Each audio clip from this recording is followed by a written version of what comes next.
예. 첫 번째 소식은 최경환 전 의원, 현재 의원이죠. 예. 최경환 의원과 이우현 의원이 오늘 새벽에 구속된 소식 전달해드리고 왔습니다. 구속됐습니다. 서울중앙지법 강부영 영장전담판사, 어디서 많이 들어본 이름이죠. 예.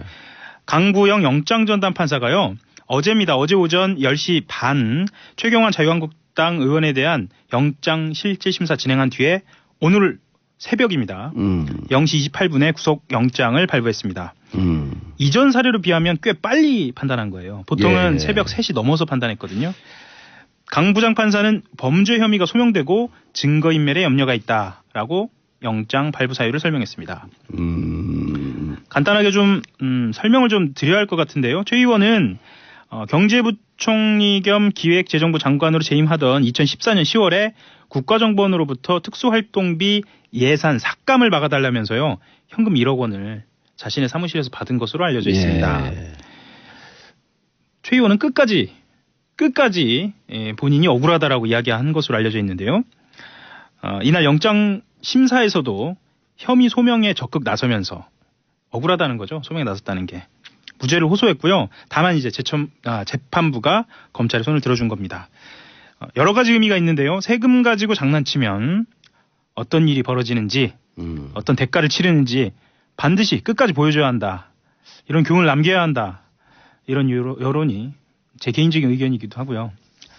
아주 팽배해 있습니다. 아주 속 시원한 소식입니다.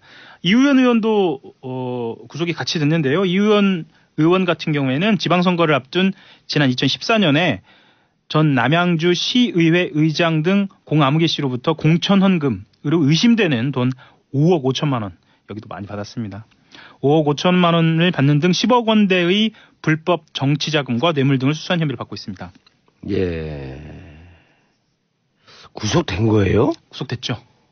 믿기지 않으신가요? 아니, 영장 실질심사할 때 둘 다 출석을 했죠. 이우현 출석했다라고 하면서 어제 우리 정봉주의 정치쇼 SBS. 그렇죠. 이거 강조해야 돼요. 왜 그런지 모르시죠? SBS. 예. 정봉주의 정치쇼. 그렇죠. 진행자 정봉주. 예.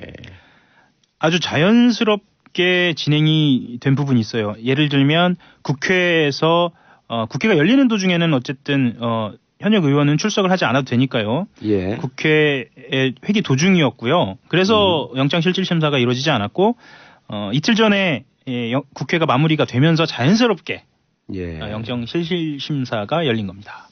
어허. 야, 나는 이제 맞아요. 제가 깜빡했네. 제가 요즘 너무 바쁘니까 정신이 살아나갖고 모든 게 다 기억이 돼요. 그러니까 대체 불가도 가능이라고 말씀하시죠. 그렇죠. 네. 57년 전 일. 예. 그러니까 제가 1살 2개월 때 글도 기억이 나요. 글을 기억이 난다고요? 그때 상황이. 그때 기억이. 예. 네. 방 안에다 똥 싸고 뒤지게 맞은 것 같아요. 그래서는 안 되죠. 예, 그래서는 안 됩니다. 예. 예. 김태효 이야기로 넘어가겠습니다. 예. 김태효 살아있어요, 아직? 살아있죠. 아하. 이러다가 앞으로도 살 것 같습니다. 예. 김태우 교수 이야기를 할 건데요. 전 청와대 대외전략기획관이고요. 대외전략기획관. 예, 국가정보원이 수사를 의뢰했습니다. 남북 정상회담 대화록 유출 사건과 관련돼서 검찰이 유출자를 김태효 전략기획관으로 사실상 특정하고 수사를 벌였는데 잘 안 될 것 같다라는 전망이 나왔어요. 왜 잘 안 될 것 같다라는 전망이 나왔냐면 물론 이제 다음 주께 수사 결과를 발표할 예정인데요. 첫 번째로는 공소시효가 너무 임박해 있었다라는 거 하나 하고요. 이번에도 이 압수수색의 문제인데 법원이 김 전 기획관의 사무실과 자택을 압수수색할 당시에 지난해 11월 28일입니다. 전자우편의 내용이 아닌 제목만 확인하라라는 취지로 영장 일부를 제한했거든요. 그래서 전자우편, 그러니까 이메일을 통해서 유출됐을 가능성 등을 충분히 확인할 기회는 좀 놓친 것 아니냐. 제목만 확인하면 어떻게 하라는 거예요? 그러니까요. 사실상 확인 못하는. 이거 영장 적시를 누가 한 거예요 또? 영장 적시 당시에 판사 이름을 물어보시는 거죠? 예. 그건 좀 더 알아봐야겠습니다. 그 부분에 대해서는 저희가 확인은 못했는데요. 이건 영장 그 전담 판사가 하는 건 아닌가요? 이거는 영장 청구에 대한 판사의 판단이니까 이것도 영장 청구 관련된 판사가 권순호, 오민석, 강병호 셋 중에 하나가 하는 거 아니에요? 권순호 맞죠? 그렇게 저는 추정이 되는데요. 지금 예. 확인할 수는 없어서 저도 그렇게 좀 추정은 합니다. 제가 원래 준비 안 해온 것만 물어봐요. 아 그러게요. 예. 굉장히 당황했는데요. 예. 이걸 전문 용어로 예리하다는 거예요. 아 예리하다고 하는 거고 제 얼굴은 굉장히 빨개져 있고요. 아 관계 없어요. 뭐 한겨레 하호영 기자가 뭐 신입니까? 한겨레 누르끼 찾고 또 한겨레 21로 좌천까지 됐는데. 좌천 아닙니다. 지금 영천이에요 그럼? 경북의 고향이 영천. 저도 복권을 해야 돼요. 저도 복권을 좀 해야 돼요. 어쨌든 공소시효가 우리 정 PD도 좌천을 시켜야 될 텐데. 공소시효가 코앞에 닥쳐 있기 때문에 수사가 좀 쫓기듯 진행돼서 잘 진행이 안 된 측면도 있었어요. 청취자들은 이렇게 생각하실 수도 있을 겁니다. 남북 정상회담 대화록 유출이 뭐 그렇게 큰 죄인가? 매우 큰 죄입니다. 매우 큰 죄죠. 이거 자체가 대외로 묶여 있으면서 이것이 어떤 파장을 일으켰는지를 보면 그대로 드러나거든요. 당시에 기억나실지 모르겠습니다만 2012년 당시에 김무성 본부장이 비오는 부산 유세에서 그대로 읽었죠. 그러면서 이게 문재인 당시 후보를 공격한 그런 빌미가 또 됐고요.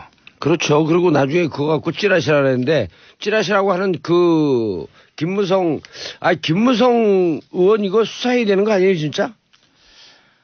정문원 전 의원인가요? 전 의원만 벌금을 낸 거로 알고 있는데. 그렇죠. 수사해야죠 이건. 그러니까 상식적인 건 상식적으로 분명히 짚고 넘어가야죠. 김무성 남재준 구속돼 있죠. 그렇죠. 다시 출정해갖고 소환해갖고 검찰에서 조사해야죠. 김무성 의원 같은 경우에도 본인이 억울하다고 하면 이거를 분명히 밝히고 넘어가는 게 맞습니다. 이 남북 대화 그 정상회담 대화록 유출은요. 지금 남북 관계하고 연동이 되어 있잖아요. 연동이 되어 있죠. 남북 관계 지금 좋아지고 있잖아요. 남북 직통선 23개월 만에 복원한 거 아닙니까? 남북 간의 신뢰 회복을 위해서라도 정상회담 대화록 유출한 남측의 인사들 이렇게 엄벌을 하고 있다. 그래야지 남과 남북 사이의 신뢰가 회복이 돼요. 그 말씀 잠깐 드릴까요? 전화선 연결된 게 뭐 그렇게 큰 뉴스냐라고 생각하시는 청취자들이 있을 수도 있을 것 같은데요. 전화선 연결이 굉장히 오랜만이고 지금까지 그럼 어떻게 했느냐? 소리를 질러가지고. 아니요, 육성 그러니까 육성. 스피커로 자 북측 대답하세요. 그쪽 마이크 좀 틀어주세요. 그런 상황이었어요.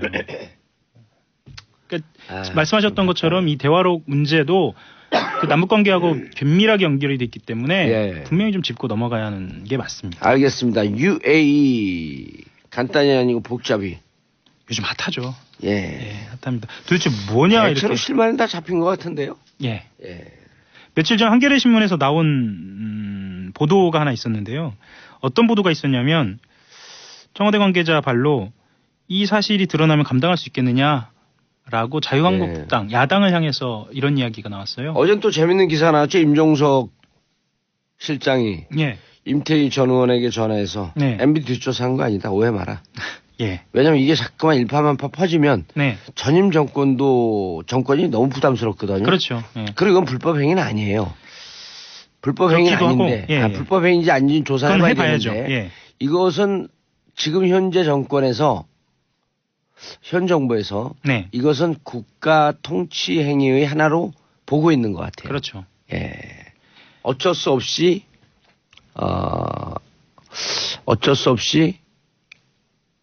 군사 지원을 이명계가 할 수밖에 없었던 거 아닌가라고 하는 좀 그 긍정적 이해를 좀 하려고 하는 것 같죠. 긍정적 이해라기보다도요. 이미 계약이라는 게 진행이 돼버려서 그러니까 계약이라고 표현하면 맞는지 모르겠습니다만 어쨌든 MOU가 진행이 되어버렸고 실제로 실물이 왔다 갔다 하기 시작해서 그렇죠. 현실적으로 왔다 갔다 하기 시작했고 그 부대가 가 있고 그 부대가 있고 국익의 차원에서는 드러나는 게 과연 정치적 공학의 측면이 아니고요. 맞는 것인가라는 고민이 일단 청와대에 있는 것 같습니다. 그렇긴 한데 청취자들은 일단 궁금하시니까. 궁금하시니까 간단하게 좀 설명을 좀 드려야 할 것 같아요. SBS가 요즘 이거 가지고 특종이 계속 나오는데요. SBS가요? 특종이 계속 나오고 있습니다. 그래요? 누가 취재하고 있는 건가? 김태훈 기자라고 국방 전문 기자입니다. 제가 국방부 출입할 때도 친분이 좀 있었던 저한테는 선배고요. 예. 그 아랍에미리트와 관련된 휴민트가 좋네 그럼. 아, 그렇죠. 전문 기자니까요. 이 논란의 근원이 과거 정부가 원전 수출 대가로 맺은 군사 분야 협정과 양의 각서들인데요. 이게 지난해 11월에 송영무 국방장관의 아랍에미리트의 방문이 이 협정을 수정하기 위한 것이고 한 달 뒤 임종석 실장의 방문이 아랍에미리트 반발을 수습하기 위한 것이었다라는 증언이 있었다는 겁니다. 말하자면 이전에 체결됐던 군사 분야 협정이 합법적인 테두리 안에 있기 힘들었다. 말씀하셨던 것처럼 이게 통치행위라고 한다면 그 모호한 지점에 있는 것은 합법으로 받아들여질 수도 있거든요. 예. 하지만 불법적으로 해석될 수 있는 부분들에 대해서는 수정이 필요하죠. 수정이 필요하죠. 맞습니다. 통치행위라 하더라도요. 예. 그래서 송영무 장관이 갔고 아랍에미리트 쪽에서는 이러면 우리 계약이 제대로 진행될 수 있겠느냐라고 계속적으로 문제를 제기를 했던 거예요. 그래서 임종석 실장이 갔다라는 분석이 SBS 보도로 나온 겁니다. 그 여권의 관계자 발로 또 나왔는데요. 원전 수출 대가로 맺은 군사 분야 이면 계약 그리고 그것에 대해 구체적인 내용은 알려지지 않고 있지만 이전에 두 정부 여기서 말씀드린 두 정부는 이명박 정부 박근혜 예. 국내법을 명백하게 위반하면서 아랍에미리트와 5가지의 협정과 양해각서를 맺었다라는 거예요. 좀 답답한 건 내용은 또 드러나 있지는 않습니다. 예. 내용은 드러나 있지 않고 다만 교육 군사 훈련이나 방위산업이나 군수지원이나 고위급의 상호 방문을 통한 군사교류 협력 이 정도만 드러나 있습니다. 예. 개념적으로 이렇게 얘기를 해서 글쎄 뭐 그 정도는 할 수 있지 않느냐라고 생각하실 수도 있겠는데 현실로 들어가 보면요. 예. 이 말은 아랍에미리트의 국방 분야를 책임져 주는 것으로 읽혀지기도 해요. 예. 그리고 유사시에 우리의 부대가 분쟁에 개입될 수 있는 여지가 있지 않느냐라고도 해석이 될 수도 있고요. 예. 이거는 아까 말씀드렸던 불법성과 무관하게 정리가 되어야 하는 그런 부분이기도 하고요. 그렇죠. 그 군사적 개입이나 분쟁에 개입하게 되면 그 나머지 나라 예멘, 이란 뭐 이런 등등하고 무척 그 사이가 안 좋아지. 중동에서 외교가 심각한 문제에 봉착하잖아요. 물론입니다. 국익에는 경제적 이익도 있지만 가장 중요한 거는 우리 국민들 예. 생명이고 그렇죠. 안전이지 않습니까? 예. 그런 그리고 부분들, 거기 나가서 기업 활동하는 우리나라 그 대기업들 예. 당장 어려움을 겪고 어렵죠. 있죠. SK가 지금 어려움을 겪을 뻔했는데 그래서 부랴부랴 달려갔다는 설도 있잖아요. 예. 그 구국의 강철 이빨 김종대 의원의 주장에 따르면. 예, 김종대 의원이 그렇게 예. 이야기를 김종대 의원 얘기가 제일 많이 정확해요. 상당 부분은 사실로 확인되고 있는 것도 예. 있고요. 본인은 합리적 추론이다라고 이야기는 아니 하지만 합리적 추론이라고 안 그랬어요. 예. 저한테는 뭐라 그랬냐면 예. 휴민트. 휴민트. 예. 그래서 외교부 국방부 퇴직자 그때 했던 이 실문했던 사람들이 지금 없대요. 없죠. 예, 없습니다. 그래서 퇴직자들에게 인터뷰를 했다. 그 퇴직자라고 하면은요, 김종대 의원하고 저도 친분이 있습니다만 실제로 고위급들이에요. 예, 고위급들이죠. 그런데요. 예. 이거 끝나기 전에 제가 그 한겨레 하호영 기자에게 팁을 드릴게요. 예. 무기는 어느 나라 어느 무기가 들어가나요? 이렇게 되면은 아랍에미리트에. 우리 무기가 들어가진 않잖아요. 우리 무기가 지금 들어갈 것으로 예고돼 있습니다. 그럼 우리 무기하고 로키드 마틴스하고 그 커퍼레이션 돼 있는 무기는 없나요? 왜냐면요. 예. MB 정부 시절에 MB 대통령의 독단적인 결정인지 아니면 로키드 마틴사의 압력성 협조 요청인지 그걸 들여다봐야죠. 아니면 거간을 한 것인지. 그렇죠. 예. 로키드 마틴사에서 거간을 한 건지. 그렇지. 그걸 들여다보면 돼요. 정답 나오죠? 말씀하신 것을 제가 받자면 예. 만약에 그것이 확인되면 단순히 우리나라에서만 문제가 되지 않고 국제적인 문제가 될 수 있는 아주 대단한 예. 사실이죠. 그렇죠. 네. 굉장히 예. 큰 중요한 사실이죠. 예. 그리고 우리나라 방산 비리하고도 연동이 될 것이고요. 예. 알겠습니다. 자, 아까요. 영장 전담 판사, 우리가 실수하진 않았고요. 전담 판사 3명이라고 얘기했고, 최경환 의원은, 강부영 판사가 담당을 했고요. 이효연 의원은 오민석 판사가 담당을 했습니다. 영장 전담 판사는 권순호 판사를 포함해서 총 3명입니다. 예, 3명이죠. 야, 인사하시고요. 예, 한겨레 21 하호영 기자였습니다. 감사합니다. 정봉주의 정치쇼 2부 순서 들어가겠습니다. 자, 아빠들의 왕수다. 요즘 자리 잡았어요. 날라다녀, 이제. 아빠의 눈높이에서 아빠들의 시선으로 왕수다를 와장창창 떨어주실 분들. 정인설, 한국경제신문 기자. 안녕하세요. 반갑습니다. 정인설입니다. 예, 겨울엔 눈 오면 좋겠어요. 선설 교수. 네. 자, 손소 변호사님. 네, 안녕하세요. 예. 그때 선수 좋아한다 그랬나? 뭐였었죠, 이게 이름이? 네? 그거 좀 벗어요, 머리 좀. 아, 예. 안녕하세요, 고현준입니다. 예, 고윤준 만평 작가님. 요즘 SNS상에, 네. 정치인들의 어린 시절 그린 사진이 어제부터 돌기 시작했는데, 네네. 그거 보셨어요? 은비라는 동화 작가 지망생인 분이 예. 그 김어준 씨가 진행하는 라디오 프로그램에 선물로 보낸 선물 거예요. 보낸 거예요. 예. 보면은 그 노무현 전 대통령부터 시작해서 김대중 대통령도 예, 계시고. 초등학교 때 얼굴을 상상해서 그린 건데 보면 알겠어 누군지. 아, 저도 이렇게 딱 보고 그걸 왔어요. 누가 해서 보는데, 내가 있네. 그런 거. 세상 개구진 사람 한 명 있거든요, 거기. 우리 봉도사님이. 대부분 아주 온화하게 웃고 있는 모습들이에요. 근데 혼자 엄청 개구진 사람이 하나 있어요. 깔때기를 부여놓고. 근데 제가 보니까, 누구라고요? 은비. 예, 은비님이라고만 알려져 있고, 예. 실질적으로. 누군지 그렇죠. 그러니까 청취자가 쉽게 말하면 보낸 건데. 그분이 근데, 또 기자들이 얘기하잖아요. 기자들의 분석이 표창원 지지자일 가능성이 있다. 왜냐면 표창원이 들어올 군번이 아닌데, 표창원이 유일하게 들어와 있다. 깔때기네요. 나머지는 다 이해가 돼요. 요쯤 되면 들어와도 되겠네. 그 안에서 또 급을 나누는군요. 아니, 이거 기자 얘기해 준 거야. 야, 표창원 의원이 또 끼어들었네. 근데 진짜 아직 들어올 군번은 아닌 것 같은데, 살짝 들어와 있더라고요. 좀 빨리 크는 맛은 있죠. 예. 뭘 또 큽니까? 제가 이따가 오후에 점심에 만나야 되는데 제가 이야기 나누겠습니다. 네. 표창원 의원한테 표창 날렸다고 네, 전해주세요. 알겠습니다. 자, 첫 번째, 남북 화해 모두 돌입하고 있다. 정희석 기자님.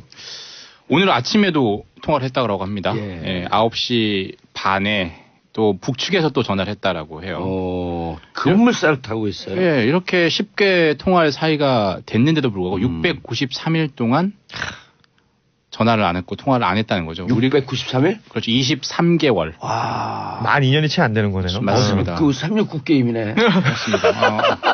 제가 369 하다가 딱 전화를 했나 보군요. 예. 박수 칠 때인데. 박수 칠 타이밍에. 박수 칠 타임에 전화한 거예요. 그래서 어젠 통성명만 했는데 오늘은 알려줄 내용이 있느냐라고 먼저 남은 쪽에서 우리 측에 연락관이 물었고요. 북측에서 없다. 알려줄 내용이 있으면 또 연락하겠다. 그렇지. 북에서. 그렇습니다. 북측 연락관. 미사일 발사 할 때쯤 되면 얘기해 주겠다. 그럴 수도 있겠네요. 그런 거 하는 거예요, 이제. 근데 그건 뭐 군 통신선으로 하니까. 그렇죠. 이번 건 같은 경우는 이제 판문점 연락색이 회담 얘기를 또 진행을 맞습니다. 하겠죠. 군 통신선은 아직 복원이 안 됐죠. 동서에 있는데. 그래도 북조선에 우리 공화국의 모종의 변화가 있을 것이니 대비해 주시기 바라겠습니다. 그렇죠. 다른 형태로 흘릴 수는 있죠. 예. 이제 그동안 이제 얼마나 긴 동안 정말 뭐 서로 윽박지르기만 했는데 이렇게 하루아침에 1월 2일 신년사 그리고 엊그제 우리가 이제 회담 제의하고 또 어제 바로 이제 채널을 복원하고 이렇게 될 거면 정말 제 생각보다 훨씬 예상보다 빨랐거든요. 예. 그래서 지금은 이제 전 개인적인 생각 이게 뭐 찬양 고물자가 될 수도 있는데 모르겠는데 김정은 위원장이 상당히 뭐 생각보다 대담하고 똑똑하다. 저는 그렇게 생각을 합니다. 그 스스로의 자신감일 수도 있을 것 같아요. 핵무력 완성에 대한 자신감. 본인이 핵무력 완성을 했다. 언론에서도 많이 지적을 합니다만 그 김정은 위원장이 김일성 배지를 안 달고 신년사를 하고 있잖아요. 그리고 공식 석상에 나타날 때 그 넥타이를 메고 양복을 입은 모습 이런 것들이 서방 사회에 보여주기 위한 뭔가의 그 퍼포먼스일 가능성도 굉장히 많이들 지적하더라고요. 마찬가지로 이렇게 과거하고 달리 어떤 우리 남측에서 어떤 제스처를 취했을 때 바로바로 이렇게 답이 돌아오는 건 거의 이례적인 거잖아요. 이게 강한 자신감의 어떤 발로가 아니냐. 뭐 이런 얘기를 하시는 분들도 일단 있어요. 정인설 기자님의 우려 그리고 청취자분들의 궁금증을 하나 풀어드리겠습니다. 네, 국가보안법에 찬양 고무죄가 있긴 해요. 그런데 이게 언제나 북한 좋은 면도 있네요라고 말한다고 다 이 죄가 되는 게 아니거든요. 왜냐하면은 법에 국가의 존립, 그러니까 우리나라의 대한민국의 존립이나 안전, 자유민주적 기본 질서를 위태롭게 한다는 정을 알면서 찬양 고무를 해야 되는데. 근데 정인석 기자가 똑똑하잖아요. 그걸 모르는 네. 리가 없잖아요. 청취자분들께도 이렇게 전달을 해드리는 겁니다. 몰라요. 네. 근데 그래서 옛날에 이런- 근데 그게 다 뭐 코에 걸면 코걸이 그러니까 귀걸이 걸면 귀걸이 걸리는 이걸로 거예요. 걸었던 어디 거잖아요. 국가의 법을 그렇게 얘기하세요. 한때 예. 그랬다는 아니 거죠. 그러다 이거 보니까 알면서 저렇게 네. 얘기하는 건 아는데. 네. 그래서 저도 저건 알면 국가보안법 위반인데. 국법법. 저도 예. 알면서 한마디 더 붙이면 예. 이 국가보안법이 그렇게 악용되다 보니까 예. 91년에 굉장히 특이한 조항이 국가보안법 1조 2항에 붙어버립니다. 이게 뭐냐면 이 국가보안법을 해석 적용함에 있어서는 이제 필요 최소한도에 그쳐야 한다. 확대 해석해가지고 기본적 인권을 침해하면 안 된다라는 내용을 법에 넣을 정도로 여러 가지 문제가 아니, 왜 있었죠. 우리가 축소 해석했는데도 그렇게 이해되는데? 그래요? 네. 네. 찬양 고무한 것 같아요. 그 옛날 공안 검사 같네요. 거의 뭐 멋있는 사무학 게. 됐으니까요. 예. 아니 112에 신고해야겠는데 여기 그 찬양 고무자 하나 있다고. 알겠습니다. 112예요, 그게? 그래요? 113. 112는 아니, 범죄 일단 신고. 369 게임하면서 하죠. 네. 일단 헌법의 표현의 자유를 저는 예. 언론의 자유를 마음껏 누린 다음에 그렇죠. 그리고 여기 방송국이 좋아서 괜찮아요. 무슨 방송국? SBS 프로그램 정치쇼, 예. 정봉주의 정치쇼. 정봉주의 정치쇼. 다음 주부터 청취율 조사 들어갑니다. 밖에 있는 제작진들이 우리 봉도사님의 이런 멘트에 굉장히 흡족해하고 있대요. 예.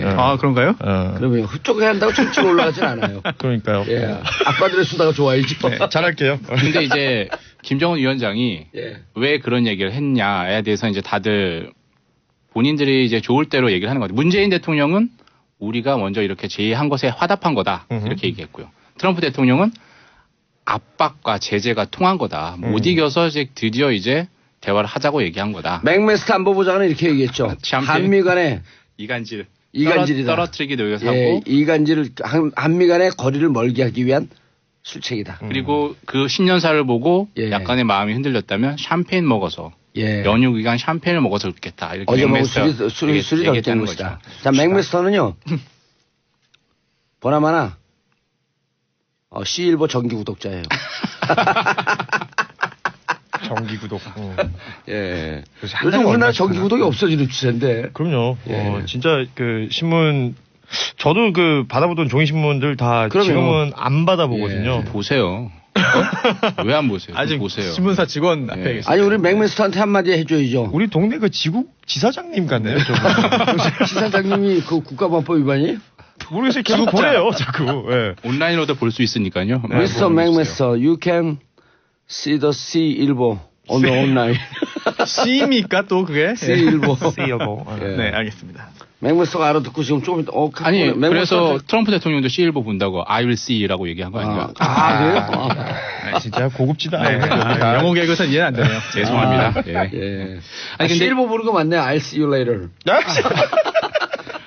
이제 근데 트럼프 대통령이 또 이제 거기에 한 번 더 끼어들었죠. 어제 오후에 트위터에 내가 더 큰 핵 단추 있다.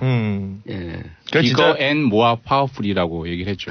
작동되는. 그리고 작동되는. 참 저렴해. 단추 싸움에 네. 단추 싸움. 둘이 진짜 초딩 같지 않아요?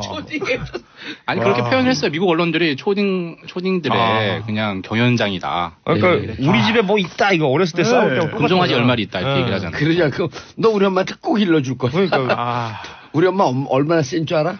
하긴 그 집에 뭐 있다라고 뻥을 치잖아요 보통 예. 일반적으로 어렸을 때는. 근데 지금 뭐 그렇지 단추 있다 그러는 건 진짜 좀 없어 보이는 것 같긴 해요. 아니, 싸울 때 그러잖아. 너 우리 아빠 얼마나 높은지 알아? 그럼 얼마나 높은데? 그러면 우리 아빠 과장이야. 그러면 저쪽 애가 너네 아빠 과장밖에 안 돼. 우리 아빠 대리야. 예.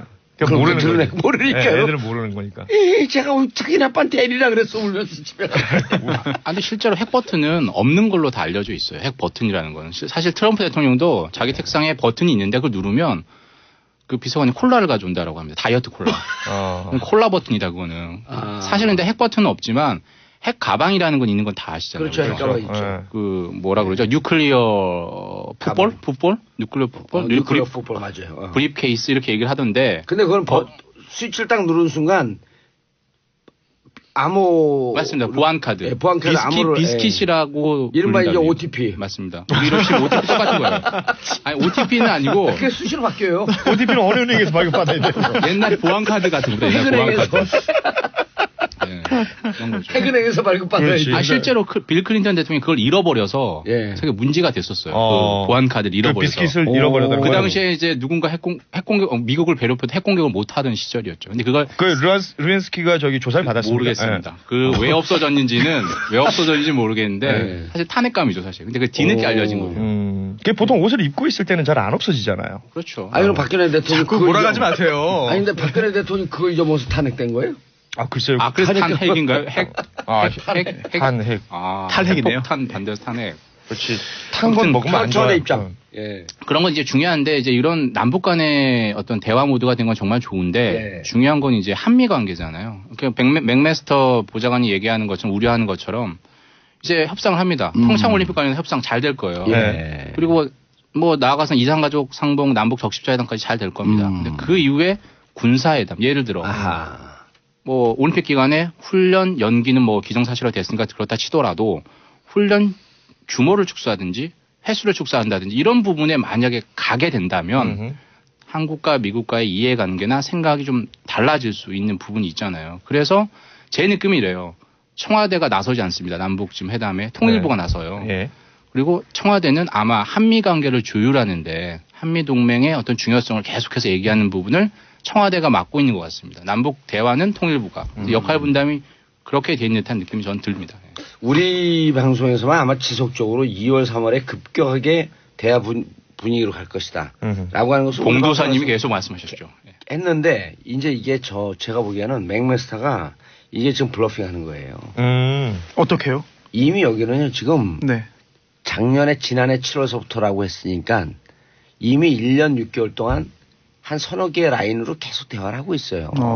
북한하고요. 그러면 공식, 비공식. 비공식으로 하고 있는 거죠. 틸러슨 국무장관이 계속 얘기를 했었죠. 예. 채널은 다양하다. 예. 그리고 그때 그 사망한 누구죠? 그 이름이 원비어. 오토 원비어. 오토 원비어도 그 스위스인가 오스트리아에서 대화해서 그 채널 통해서 들어가고 그 데리고 나온 거 아니에요? 그렇습니다. 그래서 여기에 있어서 이제 미국 측 입장은 좋다 대화하는 거 좋고 우리 다 하고 있는데 우리가 하는 것에 앞장서는 과속은 하지 마라라고 하는 것은 일종의 경고예요. 우리보다 앞장서서 나가지 마라. 나가지 마라. 그리고 군사 문제든지 이런 등등도 사실은 미국과 북한 사이에서 조율된 내용을 우리한테 토스하면 한미동맹에서 다시 얘기되는 이런 순서로 가요. 이거 자칫하면 그러면 코리아 패싱 되는 거 아닙니까? 아니죠. 이게 한미동맹이 있고 또 북미 간의 대화가 사실은 우리보다 더 밀접하게 비공식 라인이 계속 살아있고 또 워싱턴 라인이 살아있잖아요. 유엔에서. 그러니까 그쪽은 계속 대화가 되고 있는데 자칫 남한의 주화파 말고 친화파요 뭐예요? 근데 매파. 아니요. 비둘기파. 비둘기파가 너무 이것을 과속하면서 한미 동맹까지도 좀 뒤틀리게 하는 이런 우만 범하지 말라고 계속 미국이 매판 또 경고를 하고 있는 거거든요. 그러니까 그래서 어쨌든 군사 문제 들어가면 우리 뜻대로 군사 문제도 안 가요. 어쨌든 그 긴장 상태는 이런 형태로 계속 유지가 예. 되는 거네요. 근데 이제 그렇죠. 그런 또 하나의 비판이 있잖아요. 시간 끌기다 이번 거는 이제 그 재진입 기술 내지는 마지막 활용 점정을 하기 위해서 몇 달이 필요한데 예. 그 사이에 대화를 해서 시간 끌어서 이제 그게 거의 완성이 되면 북미 대화가 될 것이다. 그야말로 그렇죠. 핵무력 완성이다. 뭐 이런 부분에서 일본 언론을 중심으로 이런 얘기가 지금 나오고 있는 거죠. 왜냐하면 지금 북한 관계에 있어서는 취재력이 거기 또 조청년 있잖아요. 그러니까 일본이 최고 좋거든요. 기사 취재력은. 맞습니다. 저도 일본 가서 우린 접근성이 없잖아요. 제가 일본 가서 기자들 보면 우리는 뭐 저 해봐야 국방부 출입 기자잖아요. 예. 거기는 미사일 전문 기자가 있고요. 아. 뭐 북한에 남북관계 관련해서? 전문 기자가 있고 한반도 관련 전문가가 너무 많아요. 그리고 한국말을 너무 잘합니다. 일본 네. 기자들이. 그런데 일본 언론에서 주요한 대형 오보도 종종 나오지 않습니까? 항상 오보도 특종과 나오죠. 오보는 네. 기자들 사이에서는 종이 한 장 차이라고 그리고 하죠. 예. 일본이 보면 좀 뭔가를 잘 만들어내잖아요, 스토리를. 그리고 걔들이 하나의 집요하게 가는 그러니까요. 덕후 나라 아니에요, 걔들이. 오타쿠의 나라니까. 네. 그리고 실질적으로 거기는 연결이 돼 있으니까 조청년이 북과. 그래서 아니 우리나라는 저 확성기다고 떠들어댈 때 거기는 바로바로 연락이 예. 됐을 테니까. 예. 맞습니다. 그리고 김정은 전문가들 또 많아요. 많겠죠. 예, 그거 재밌잖아요. 김정은 전문가는. 재미있죠. 예. 일단 헤어스타일만 계속 분석하는 사람들도 있더라고요. 그렇죠. 근데 그게 정확히. 40 정도예요? 아니면 정말 참고할 만한 수준인 거예요? 정말 수준이에요. 예를 들어 그 헤어스타일이 변경됐을 때 네. 어떠한 정치적 변화가 일어나는지 이런 걸 계속 연동시켜서 그게 데이터로 쌓이면 통계가 되는 그건 거거든요. 너무 과잉 해석 아닙니까? 아니 근데 그 실제로 과거에 왜 뭐 요리사 네. 북한에서 실제 켄지? 뭐 했던 켄지 씨죠? 맞아요. 그런 그러니까 접촉을 했던 사람들이 일본에는 존재하잖아요. 네. 네. 우리는 몰랐던 김정일의 요리사. 네. 네. 아, 그분 이름이 또 켄지. 이정은. 켄지. 켄지.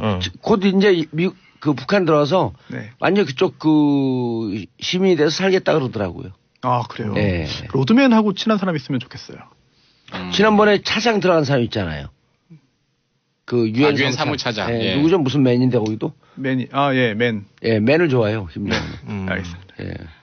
하트맨인가? 우리도 어떻게 그 서장훈 씨나 이렇게 농구 레전드들 있지 않습니까? 네. 네. 어떻게 선택을 해보면 안 될까요? 지금 분위기 좋을 때? 아, 저한테 부탁하신 겁니까? 김정은 위원장은 주로 NBA를 많이 보더라고요. 국내 농구 잘 안 보고 아이스하키는 김정일이 좋아했고요. 하승진 NFL. 선수라도 좀 어떻게. 약간 친미네요, 거기가. 그렇군요. 아, 그 얘기는 해요. 북한 문제 전문가들이 미국은 욕하면서 그 본받고 싶어 하고 중국은 친하면서 욕한다. 그러니까 친하면서 떼놈이라고 욕하고 네. 미국은 욕하면서 그쪽을 본받고 네. 싶어 한다. 그러니까 오히려 정서는 미국 쪽으로 더 기울어 있다 그러더라고요. 좋아하는 거는. 자, 다음 고현준 작가님. 네. 이명박 정부도 이면 계약이 있다. 이거 어찌됐건 그 아랍에미레이트 원전 수주 예. 관련해서 이면 계약 얘기는 뭐 다양한 형태로 지금 쏟아져 나오고 있는데 그러니까 MB 때 진행이 된 거잖아요. 예. 그리고 MB 때 처음 그 수주가 될 때부터 뭐 절차상의 어떤 합법성 이런 것들에 대한 지적이 계속해서 나오는 건데요. 그 그때 당시에도 국회에서 문제 제기를 했었죠. 그렇죠. 이면 계획 있었냐. 그러니까 2010년 국정조사에서도 얘기를 국정감사에서도 예. 계속 문제 제기를 했었죠. 이게 결국은 생각을 해보면 그 산술적으로 그냥 있는 팩트만 그러니까 예. 공개가 된 것들만 살펴봤을 때 뭐 그냥 이해하기 쉽게 100원짜리를 우리가 갖다 주는데 우리가 얻는 게 뭐 예를 들어서 저기 그 MB 정권 차에서 얘기했던 건 뭐 400원이다 뭐 이렇게 얘기를 한다면 우리가 얻는 게 되게 많은 거잖아요. 되게 많은 건데 그걸 그 나라가 우리한테 그렇게 해줄 이유가 뭐냐. 이게 좀 합리적으로 추론을 해서 따져봤을 때 뭔가 비는 부분들이 너무 많은 거죠.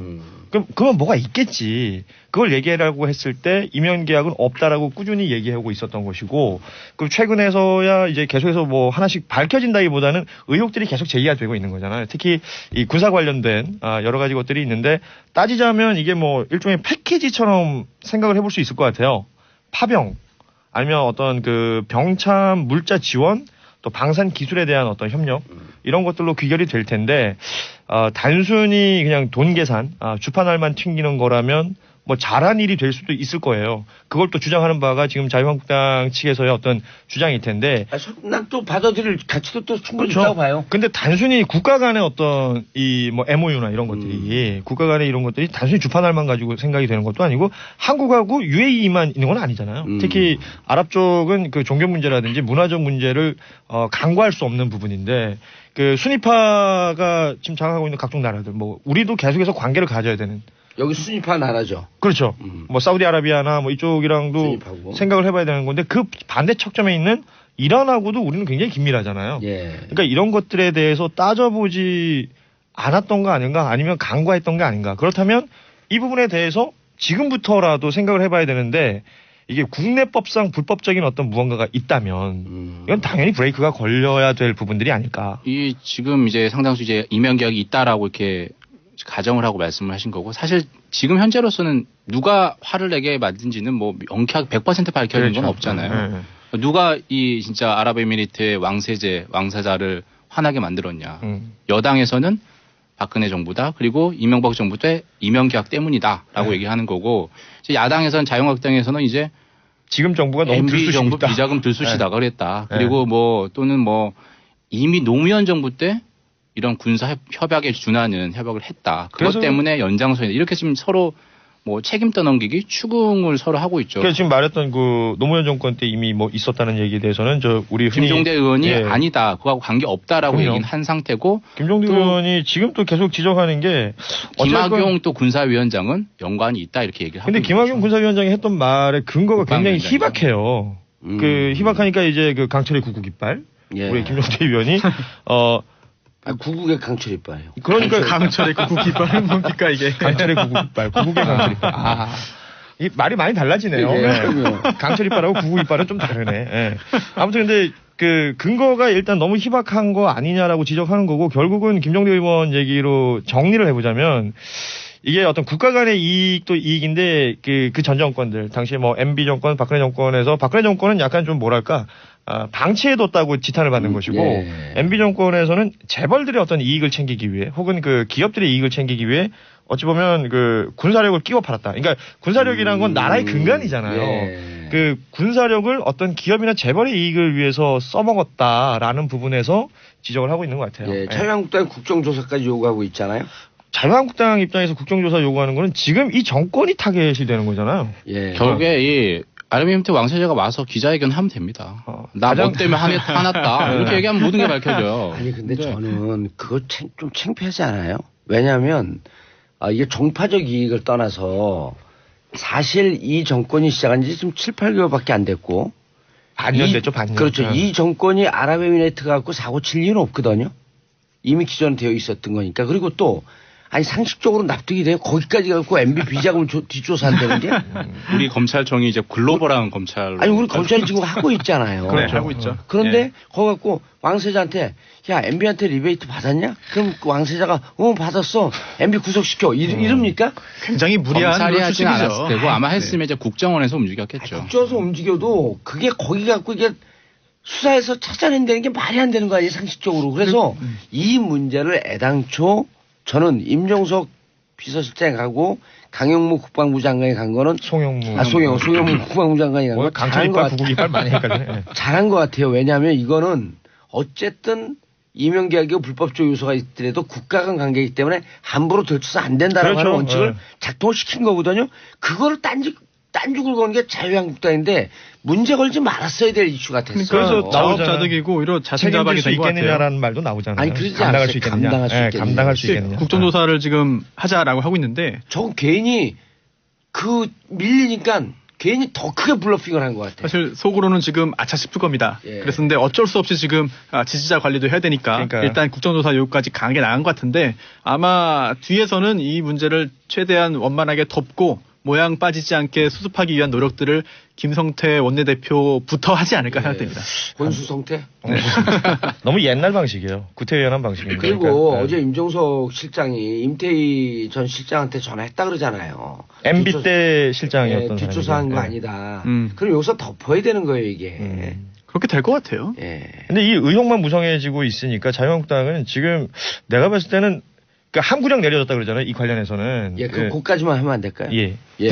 자, 광고 듣고 3부 돌아오겠습니다. 채널 고정하소서. 방송 진행이 유려해졌어요. 정봉재 정치쇼 3부 아빠들의 수다 들어가고 있습니다. 자, 정혜성 한국경제신문 기자, 손소 변호사님, 고윤준 만평 작가 함께하고 계십니다. 자, 고윤준 작가님, 네. 어디까지 얘기하다가 슬그머니 죽었죠? 아니, 뭐 안 죽었어요. 네. 그렇게 마무리가 됐는데. 네, 계속 가세요. 예. 결국 그 이제 뭐 UAE 그러니까 아랍에미리트 관련된 원전 수주 그 이면 계약의 실제 존재 여부 이런 것들에 대한 의혹은 계속해서 있는 것이고 그리고 현 정권이 어떻게 해서든 그러니까 정리정돈을 하기 위한 여러 가지 일들을 하고 있는 것으로 보이는데 예. 이걸 정략적으로 이용하는 뭐 지금의 야당의 모습이라든지 이런 것들에 대한 사람들의 좀 눈살 찌푸리는 뭐 이런 반응들이 계속해서 존재하고 있다. 청와대 해명도 네. 좀 몇 번 사실은 바꿨기 때문에 그렇죠, 이게 약간 뭐 좀 그 부분은 책임은 있죠. 예. 그 예전처럼 국민들의 눈이 깜깜이가 아니기 때문에 이제는 뭐 밝혀질 것은 밝혀져야 될 테고요. 예. 그리고 당시에 뭔가 불법적인 행위가 있었다면 그 법적인 책임도 사실은 져야 되는 것이 아닌가 저는 예. 뭐 그렇게 생각을 합니다. 아니, 전 청와대 해명이 저도 처음에 그 논조였었거든요. 왜 오락가락했느냐? 왜 오락가락했냐. 네. 근데 지금 쭉 6번 바뀐 과정을 봤더니 원래대로 들어왔죠. 예. 봤더니 어떤 느낌이 들었냐면 이 부분에선 전쟁을 하고 싶지 않았던 거예요, 야당과.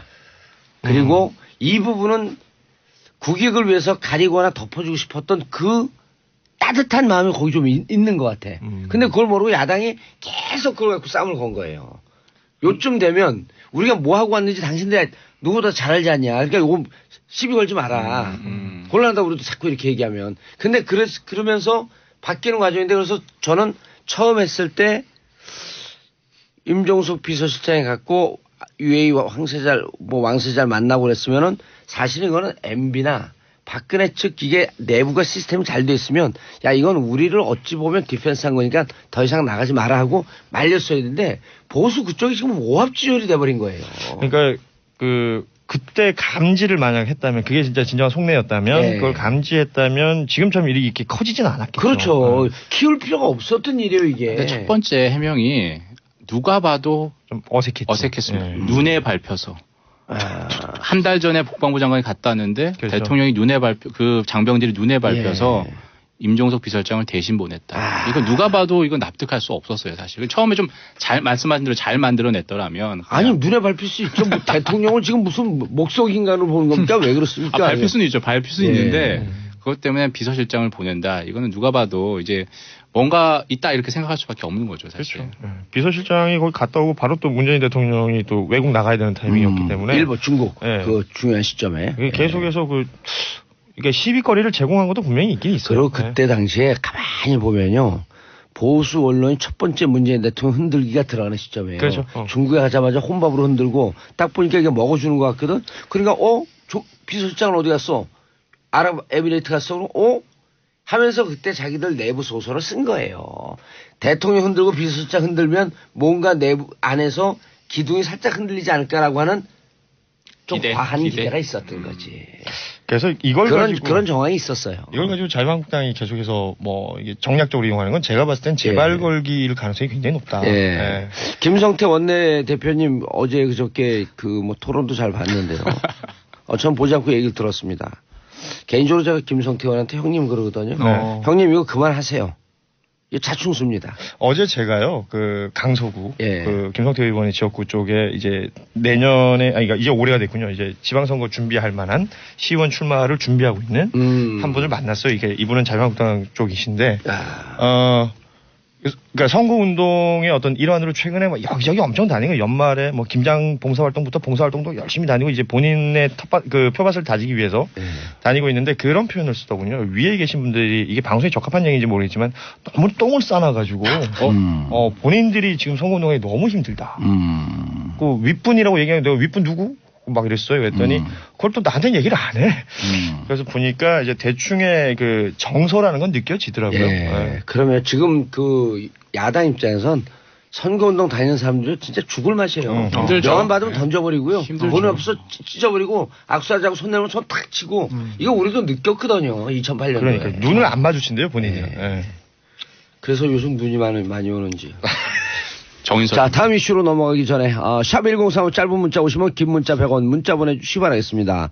자, 3159님 봉도사님 정민규예요. 저 오늘 오후 2시에 논산훈련소 들어갑니다. 서로 화이팅 합시다. 화이팅. 네. 너나 화이팅해. 우리 아들입니다. 오늘 지금 군대 가고 있어요. 의경. 예. 아들이 제가 며칠 전에 아들을 봤습니다. 예. 봉도사님의 어렸을 때 모습이랑 똑같다라고 저는 감히 단언할 수 있어요. 진짜 닮았어요. 일단 어깨가 딱 벌어졌고요. 누가 사정권 안에 들어오면 주먹 나가 준비를 하고 다 걸어다닙니다. 약간 전투적인 자세 있잖아요. 앞으로 한 15도 정도 이렇게 쏠려 우리 있는. 군이 정말 필요한 인재네요. 네. 근데 의경을 갖는 의경. 그래서 제가 배치되는 그 지역 갖고 시민사회운동단체하고 연대하고 계속 집회 신고하려고요. 대문지나 바로 나오라고. 그 군대 가갖고 특히 이제 우리 군대가 안전사고 없는 군대로 거듭날 수 있게 성인들이 잘해야죠. 기성세대들이 잘해야죠. 훈훈한 말씀이네요. 네.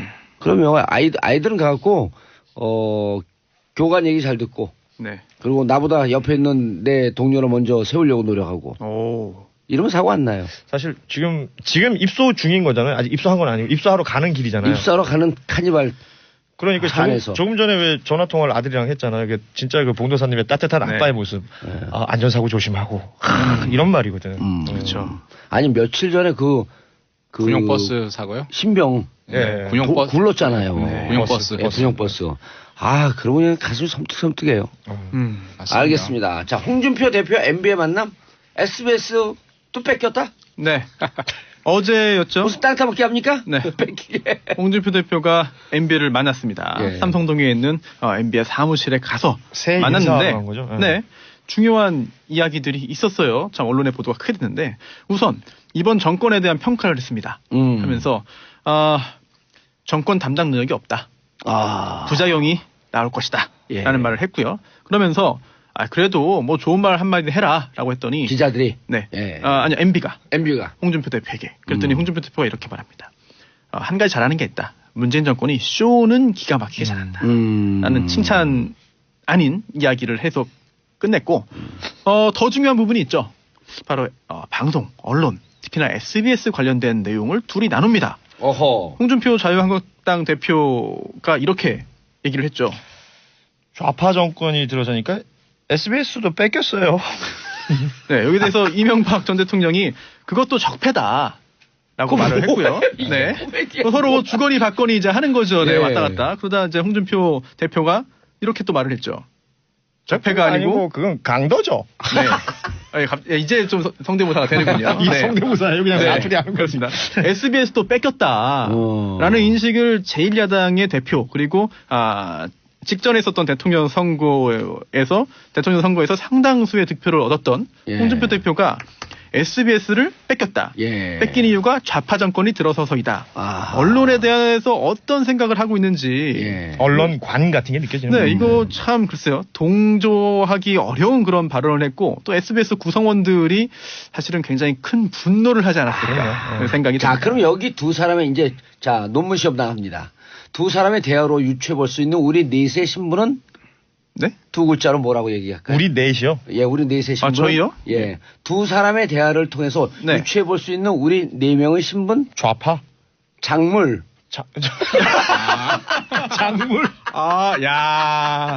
그렇네요. 예. 우리 뺏긴 물건이니까. 그렇네요. 아니 이렇게 방송국 자체를 뺏을 수 있다. 뺏기는 대상이다. 그러니까 개체다라고 저희가 한 건데. 강도질의 예. 소산이군요. 그러니까 아니, 오늘 말하자면. 방송한 저 박계철 우리 전문수 CP 계시거든요. 네. 저분을 네 글자로 뭐라 그럴까요? 네 글자로. 뭐예요? 예. 작물들의 대장이니까 작물아비. 야, 그렇게 또 이해가 되네요. 그런데 이게 끝이 아니었습니다. 이게 단지 이제 홍준표 대표 개인의 어떤 그 인식에 불과한 게 아니라 예. 혹시라도 자유한국당 전체가 그런 인식을 하고 있는 게 아니냐라고 하는 짐작을 할 만한 단서가 나왔죠. 위험하네요. 네, 이게 그 자유한국당 최고위원 회의가 있었어요. 여기에서 홍보본부장 맡고 있는 박성중 의원이 있습니다. 저희 이쪽 그 근처인데, 동네 근처인데, 이분도 언론 출신인가요? 아니죠. 구청장을 하다가 국회의원 됐죠. 네, 행정관리 출신입니다. 그런데 여당 시절에 자유한국당이 집권하고 있을 때는 여기도 우리 나왔었는데. 그래요? 우리 나왔었어요. 이제 방송국의 두뇌는 저희가 즉 우리가 어느 정도 지배를 하고 있었는데 밑에 있는 80~90%의 기자, PD, 작가들은 저쪽 편이 많았다. 즉 지금 현재 여당을 말하겠죠. 그래서 이게 균형점을 찾을 수 있었다. 근데 이게 지금은 완전히 넘어갔다라는 말을 했습니다. 이게 사실 언론을 이렇게 판단하고 이제 평가하고 한다는 것이 참 쉽지는 않을 것 같은데 이렇게 실제로 말했고 더 우려되는 것은 이게 최고위원 회의에서 공식적으로 발언한 거거든요.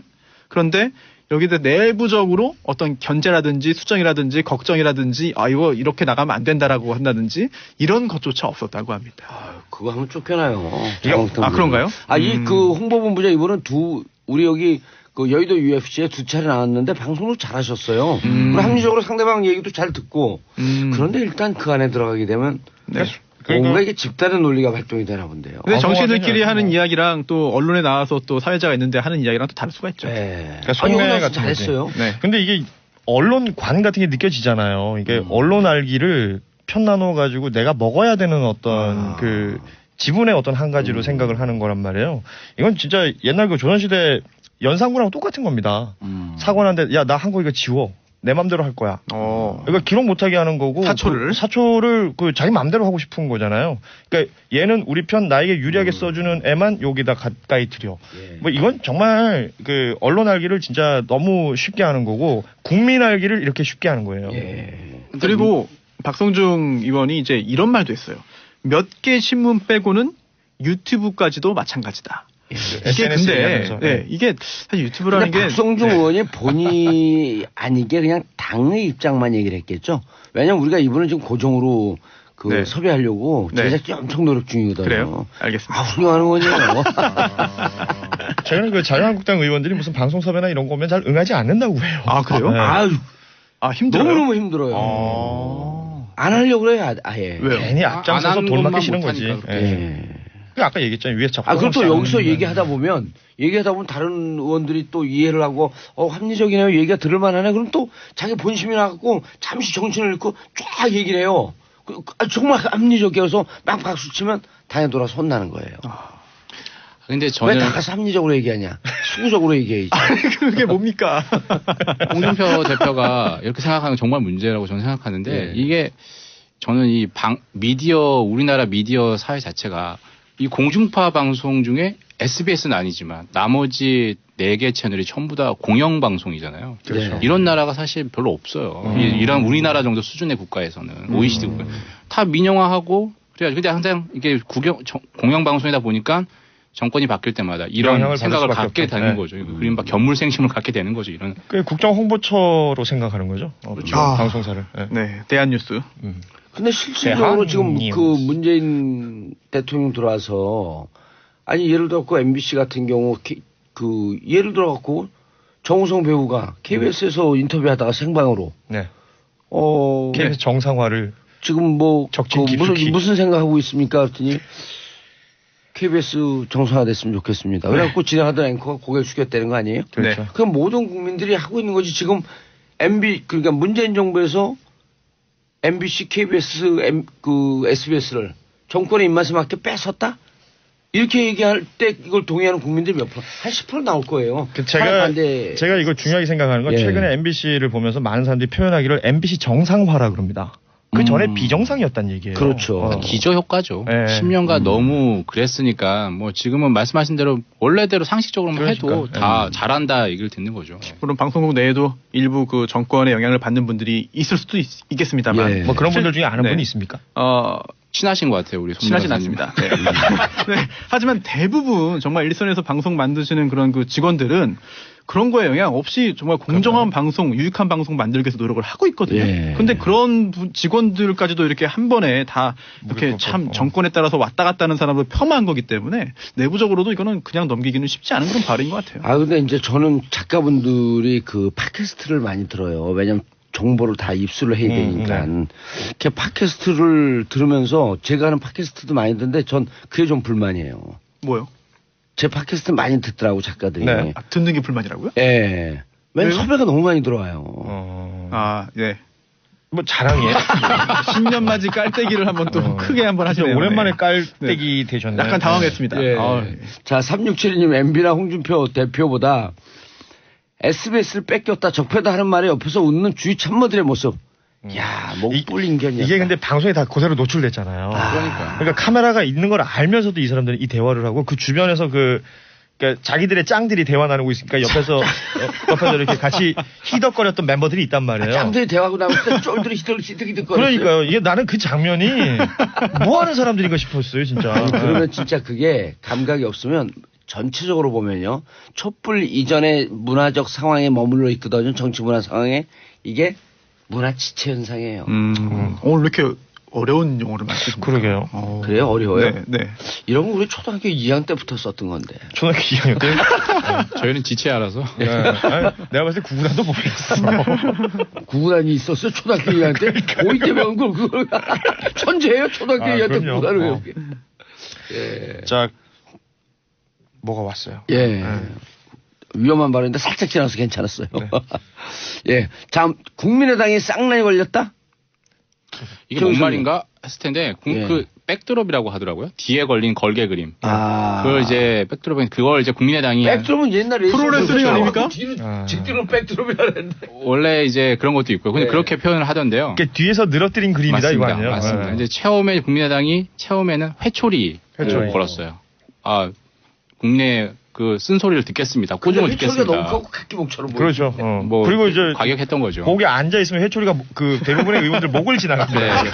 사진 나올 때 네. 무서워요. 목에 꽂혀 있는 것처럼 보였어요. 그거. 예. 위험해. 잘못 맞아서 그렇게 됐나? 그렇죠. 그 다음 크게 걸었어. 그런 말씀하신 대로 좀 이상하게 보인다서 그 다음에 떼수건으로 바꿨어요. 그렇죠. 예, 이태리 타월. 뭐 벗겨드리겠다. 뭐 이렇게 그러니까 때를 벗겨주는 심정으로 국민들에게 좀 시원함을 주겠다 이런 의미였던 것 같은데. 그게 또 당 색깔이랑도 맞았고 초록색. 예. 초록색 아니죠? 저 빨간색 아니에요. 지금은? 국민의당. 예. 오. 초록색. 예. 이태리 때밀이 수건 색깔이 타월이요? 생각나. 맞습니다. 때밀이 수건. 예. 이태리 타월 네. 아. 그런 느낌이 밀라노? 있었죠. 피렌체? 베니스 어디서 온 거예요? 이태리 로마에서 왔나? 예, 이태리 사람들은 이태리 타월의 존재를 전혀 모릅니다. 예. 맞습니다. 예. 그다음 이번에 이제 바꾼 게 쌍난. 제가 계란 후라이에 노른자가 2개 있는. 그렇죠. 그래서 쌍난입니다. 그래서 뒤에 그렇게 됐습니다. 그래서 안철수 대표가 얘기할 때 항상 쌍난이 뒤에 이제 쌍라이트 켜 있어요. 국민에게 행복을 2배로 주겠다. 그 쌍난을 받으면 그 많은 사람들이 기뻐한다고 생각하는 것 같아요. 나는 쌍난 그 걸린 거 보면서 바로 박지원 의원이 생각났거든요. 왜요? 얼마 전에 계란 맞았지 않습니까? 일부러 그러면 약간 이거 매기는 건가? 나 그런 아니 근데 생각했어요. 사실 저는 뭐 그렇게 뭐 다른 정치적인 해석 안 하고 예. 저는 계란 후라이 준 식당이 그렇게 좋더라고요. 계란 후라이 주는 건 좋죠. 그런데 그중에 쌍란이 오면 쌍란이 1000분의 1이라는 확률이래요. 오. 그러니까 그만큼 안철수 대표도 그렇게 얘기해요. 1000분의 1의 확률인 것처럼 국민의 행복 2배로 드리겠다라고 1000분의 했는데 1표 받을 텐데요. 그러니까 그 말씀인데 네. 쌍란이라는 게 지금 이게 계란 후라이면 상관이 없는데 지금 정말 쌍란의 지금 어려움에 직면해 있죠. 예. 국민의당에서도 반대가 있고요. 그리고 바른정당에서도 지금 다시 자유한국당으로 가려고 탈당파가 그렇죠. 있죠. 그야말로 이게 쌍란, 양란의 예. 상태인 거죠, 사실. 어려울 난자입니까? 네. 그렇게 해석할 수도 있는 거죠. 진퇴 양난이네요. 네. 진퇴양난. 진퇴양난 역시. 오. 아니 그거네 진짜 나갈까, 이런 배운 사람들. 나갈까 후퇴할까 네. 철수할까 안 철수할까 그렇네요. 양난이네.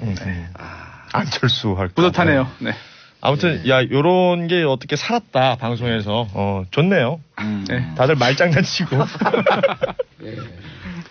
아니 그거하고 저거 그 양난 진퇴양난하고 병자호란하고 무슨 관계야? 네. 아무튼 뭐 다들 임진왜란 병자호란 합쳐서 예. 진퇴양난, 양난. 쌍난. 자 그런데 신당 추진원은 몇 명이나 된대요? 근데 이게 사실 지금 39명인가 그렇잖아요. 최명길 예. 의원이 이제 최종 무협한 그 결정을 받았으니까 그 중에 한 20명 이상은 일단 신당 추진파에 있는 것 같고. 일단 비례대표들은 들어갈 수가 없잖아요. 맞습니다. 네. 그것 때문에 이제 뺄섬의 통합이다 이렇게 네. 얘기를 하는데 사실 또 반대파도 딱 어제 모임엔 11명이 나왔고요. 나왔어요. 그리고 한 15명까지 될 거다 지금 얘기를 하고 있잖아요. 그래서 만약에 그 신당 추진파죠. 국민의당 입장에선 반대파들 같은 경우에는 그 원내 그 정당이 될 수 있느냐, 교섭단체가 될 수가 있느냐. 20석을 확보해야 되니까요. 그렇죠. 네. 그 부분이 이제 결국에 전국구를 빼면 어떻게 될지 모르는 비례대표를 아니 뽑는 어제 거죠. 그 국민의당 의원 반대하는 분이기 때문에 뭐 이제 하고 기자들하고도 쭉 이렇게 보면 11명이 통합 추진에 찬성하고요. 의원들이 한 19에서 18명 정도가 반대하고 10명 정도가 중재한다는 거 아니에요? 중재는 김동철 의원, 주승용 의원, 그다음에 황종원 이런 분들이 들어가 있는데 근데 이제 이 10명이 통합으로 가느냐 아니면 반대쪽으로 가느냐에 따라서 이제 셈법이 완전히 그렇죠. 틀려진다 그러는데 이 10명은 어디로 갈지 잘 모르겠대. 이제 박주선 의원 같은 경우는 반대쪽으로 돌았고 그래서 이 10명의 향배에 따라 관심을 갖더라고요. 그래서 10명 중에 한 7, 8명 붙어주면 한 20명 가까이 가는 거고 안 그러게 되면 바른정당 의원도 몇 명 있으니까요. 근데 이제 또 바른정당 의원들 또 한 3명 정도 자유한국당으로 간다는 거예요? 지금 움직임을 보이고 있죠. 그리고 남경필 지사 의원은 절대 안 간다 그러고 남경필 지사나 원희룡 지사도 지금 계속해서 관망하는 상태고요. 남경필 지사는 자유한국당으로 갈 가능성이 높은데 원희룡 지사는 무소속 출마 쪽으로 그 굳히는 것 같더라고요. 어찌됐든 바른정당 그 통합에는 합류를 하지 않는 방향으로 지금 생각을 하고 있는 거죠. 근데 그 두 분 다 이제 뭐 그 원내 의원들은 아니기 때문에 이게 교섭단체가 성립이 되려면 아시는 것처럼 이제 20석이 돼야 되는데 이 20석을 만드는 건 이건 진짜 조합 같아요. 제가 보니까. 그래서 예전에 그 통합 반대파 아니면 찬성파요? 제가요? 아니 20명 만드는 게. 한번 확실히 하세요. 그러니까 둘 다 똑같은 것 같아요. 그렇죠. 둘 다. 맞아요. 네. 한쪽이 만들면 한쪽이 못 만드는 구도예요, 이번이. 왜냐면 예전에 그 황영철 의원이 자유한국당으로 다시 가기 전에 두 번째 탈당하기 전에 캐스팅 보트 같은 역할을 했었잖아요. 있으면 그 교섭단체가 그 충족이 됐던 거고 나감으로써 안 되는 그런 상황들이 만들어질 때 그 나름대로 그때 몸값 띄우기 위한 각 의원들 간의 셈법도 굉장히 나는 지금 머릿속으로 빨리빨리 돌아가고 있을 것 같아요. 저는 말씀하신 대로 교섭단체가 될 것 안 될 것 같은 그런 약간의 리스크를 갖고도 안철수 대표가 왜 이런 어떤 이런 모험을 하느냐. 저는 결국에 자유한국당의 지금 상황이 상당히 좋지 않기 때문에 6월 지방선거 이후에 이제 그야말로 3당이 다 연합하는. 맞습니다. 뭐 진짜 야당 제1야당이 사실상의 제1야당 역할을 물론 지금 국민당이 계속 캐스팅 보트를 줬었지만 그걸 생각하고 이렇게 빨리 서둘러서 저는 게 아닌가. 자유한국당이 아니 정치부 기자들은 자유한국당까지 해서 총수 그 지방선거 이후에 미니 3당 야합의 틀이 만들어질 것이다. 그러니까 나는 안철수 개인이 봤을 때는 그 당도 당이지만 그 차기 대권을 노리기 위해서는 그 지금 자유한국당의 지지 세력을 자기가 흡수만 할 수 있다면 붙어볼 만하다라는 생각을 할 것 그렇죠. 같아요. 당연히 보수 쪽에 사실 지금 대안이 없잖아요. 리더라고 할 수 있는 사람이. 그걸 하겠다는 거죠, 사실. 네. 홍 반장은 안 되나 봐요. 아니, 홍 반장은 이제 작년에 송년간담회 때 17개 지자체 중에 6개만이라도 정말 건지고 싶다. 본인이 그렇게 지금 약속을 현역으로 했으니까. 있는. 네. 네. 그래서 그 6개 지역의 특산물을 가지고 와서 간담회를 할 정도니까 상당히 지금 힘든 상황이죠, 사실. 예. 쫄박한 거죠. 네. 근데 이게 별로 일종의 막장 드라마 같아요. 보기 싫으면서 자꾸 궁금해갖고 들여다보고. 그런 거 있는 것 같아요. 재미는 있어요. 네. 그렇죠. 재미있죠. 예. 근데 이 재미가 결국은 전체적으로 국민들에게 도움되는 쪽으로 정치 방향 설정에 영향을 줘야 되는데 그렇지 못하고 정말 단순 재미만 준다면은 사실 거기에 빠져가지고 만약 즐기기만 좀 어려운 것 같습니다. 예. 막상 드라마가 재미만 주면 되는 거 아니에요? 아, 그런가요? 그러니까 욕하면서 네. 들여다보는. 네. 아주 이상해. 근데 자 마지막으로 시간이 얼마 별로 많은데요. 네. 나 이거 좀 기대되나 싶어. 우리은행으로 달려간 자유한국당? 자유한국당 안 그래도 힘든데 너무 하시는 거 아니에요? 네. 이분들이 작가로서 저는 이 그림들 다들 보셨는지 모르겠어요. 통일나무라는 그림입니다. 그러니까 우리은행에서 이제 주최한 일종의 사생 대회죠. 그림 그리기 대회에서 입상한 작품인데 통일나무라는 작품이 나무 가지에 이 통일을 상징하는 다양한 것들이 걸려있는데 거기에 태극기하고 인공기가 있어요. 그래서 그 인공기가 걸린 걸 가지고 자유한국당 측에서 이거 색깔로 뒤집어 씌우는 거라고 저는 보여지는데 글쎄요 저는 이 부분에 대한 여러 가지 반응들이 있는데 네티즌 댓글 중에요. 제일 인상적이었던 게 통일나무 그리는데 그럼 태극기하고 인공기 그리지. 자유한국당은 일장기를 기대하는 것이냐라는 얘기를 하더라고요. 그러니까 지금 우리가 어디 있는지를 초등학생들도 생각하고 있는데 우리가 누구랑 사이좋게 지내야 되고 사실은 누구랑 얘기를 해야 되고 누가 나의 상대인지 화합의 상대인지 아니면 대화의 상대인지를 생각하는 건 초등학생들도 하고 있는데 자한당은 어떻게 생각하고 있는 것인가 라는 생각이 들었고 댓글들을 몇 개 보다 보니까 역사에 남을 뻘짓이다. 이 초등학생들이 순수하게 그린 그림을 자유한국당 측에서는 도대체 이렇게 색깔론을 씌워야만 하는 것이냐, 구시대적인 발상이다. 이런 네티즌들 반응이 쭉 나오는데, 그래서 이걸 자유한국당 의원들이 우리은행까지 직접 갔잖아요. 네. 또 들어가려다가 제지당하고, 홍준표 대표가 문재인 정권을 두고 쇼만 한다, 쇼 잘한다 이런 얘기 했다는데 제가 봤을 때는 이게 퍼포먼스입니다. 이게 사실은 반박을 또 금방 불러일으켰습니다. 뭐냐면 이게 이명박 전 정권 또 박근혜 정권 당시에 통일부가 평화통일 포스터를 열었어요. 포스터 대회를. 1, 2, 3등이 다 인공기가 있어요. 네. 여기 태극기 인공기 다 있습니다. 그런데 인공기가 그림에 있다고 해서 이게 바로 이적 표현물이다? 빨갱이다? 태극기보다 인공기가 좀 더 높았다는 거 아니에요, 주장은. 그렇죠. 네. 왼쪽에서 나뭇가지가 하나 더 높았던 거예요. 김일성화로 추정되는 꽃이 나무에 달려 있었다라고 하는 여러 가지 이유를 댔는데 글쎄요. 김일성화는 뭐예요?